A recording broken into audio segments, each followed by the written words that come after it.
여러분, 오늘도 행복하십시오.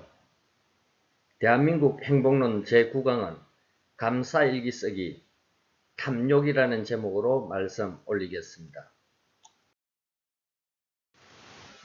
화면에는 사냥하는 사자와 사냥 후 배불리 먹고 낮잠 자는 사자가 있습니다. 비단 사자뿐만이 아니라 대부분의 동물들은 완전한 흥분 아니면 완전한 휴식 둘 중 하나를 선택하도록 진화되었습니다. 일단 배가 부르면 더 이상 탐욕을 하지 않는 것이지요. 사실을 말하자면 동물들은 배가 부른 상태에서는 탐욕에 필요한 호르몬이 분비되지 않습니다. 여기에 외적인 동물이 한 종 있으니 바로 인간, 호모 사피엔스족입니다. 세상의 권력과 돈을 다 차지하여 배가 부르다 못해 배가 불러 터지는 그 순간까지도 탐욕을 멈출 수 없도록 진화한 유일한 동물이 인간인 것입니다. 만약 윤리적 관점에서 본다면 최소한 탐욕에 관한 한은 인간은 짐승보다 못한 셈입니다.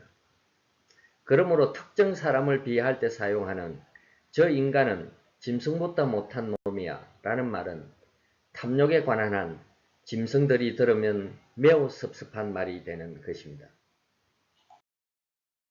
비록 인간이 이 세상의 지배자로 등극하는 데 있어서 탐욕이 큰 역할을 했지만 정작 행복의 가장 큰 걸림돌이 된다는 것을 가장 먼저 꿰뚫고 있었던 분야가 바로 종교입니다. 신라의 고성 원효대사는 천당의 문은 항상 열려 있는데 인간이 스스로 문을 열지 않는다 라고 하면서 그 이유로 세 가지 독 때문이라고 하였는데 그 첫 번째 독으로 지목한 것이 바로 탐욕입니다. 이러한 탐욕의 제어 여부와 조절 수준을 단순한 윤리적 덕목이나 천국으로 가는 열쇠로서가 아니라 생과 사, 삶과 죽음을 결정짓는 권위적 주제로 취급한 종교가 기독교입니다. 그러면 죽음에 이르게 하는 탐욕이라는 이 인간의 본성을 제어할 수 있는 가장 효과적인 방법이 무엇일까요?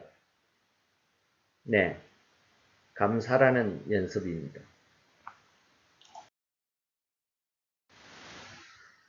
스칸디나비아를 대표하는 인문학자로서 노르웨이의 토마스 휠란 에릭션 교수가 쓴 만약 우리가 천국에 산다면 행복할 수 있을까? 라는 책이 있습니다.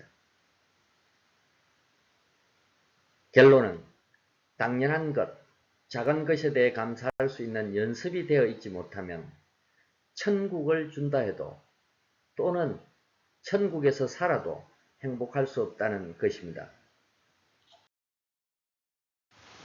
미국의 레스토랑에서 이제 막 말을 배우기 시작하는 2살 남짓의 아이와 어머니 간에 종종 목격되는 일입니다.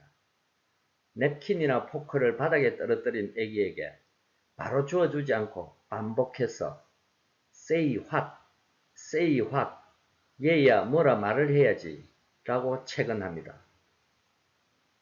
아이가 thanks mom 이라고 할 때 비로소 냅킨이나 포크를 건네주는 것입니다. 행복해지기 위해서는 감사라는 행복 연습이 반드시 필요하기 때문에 어릴 때부터 시키는 것입니다. 이에 반하여 우리나라는 감사 연습도 없다시피 하지만 설상가상으로 부모가 자식에게 해주는 일들을 자식들이 당연한 것으로 받아들입니다. 즉, 감사의 시작인 당연한 것에 대한 감사의 감수성 자체가 형성되지 못하고 있는 것입니다. 요컨대 운동을 통해 근육을 키우듯이 인간은 감사라는 연습을 통하지 않고는 행복하기가 대단히 어려운 존재인 것입니다. 여러분들은 믿기 어렵겠지만 감사일기 쓰기라는 지극히 단순한 습관 하나가 뇌를 구조적으로 변화시킵니다. 의식, 감정, 그리고 사고작용 같은 높은 차원의 뇌 기능도 사실은 단순 반사작용의 결과라는 것이 밝혀졌습니다. 내 신경세포를 아무리 들여다봐도 인간만 고유한 추상적이고 고차원적인 기능을 수행하는 장소가 나오지 않은 것이지요. 단지 즐거운 여행시 들었던 음악을 들으면 당시의 풍경도 같이 떠오르는 것이 우리의 내일 따름입니다. 감사 연습이라는 의도적, 의식적 조건 행성은 우리 뇌의 시냅스 구조를 긍정적으로 바꾸게 되는 것입니다. 결론적으로 당연한 것부터 출발해서 사소한 것, 가까운 것에 대하여 감사하는 연습을 하는 것이 탐욕을 제어하는 가장 효과적인 방법이며 따라서 행복의 첫 발걸음이어야 하는 것입니다.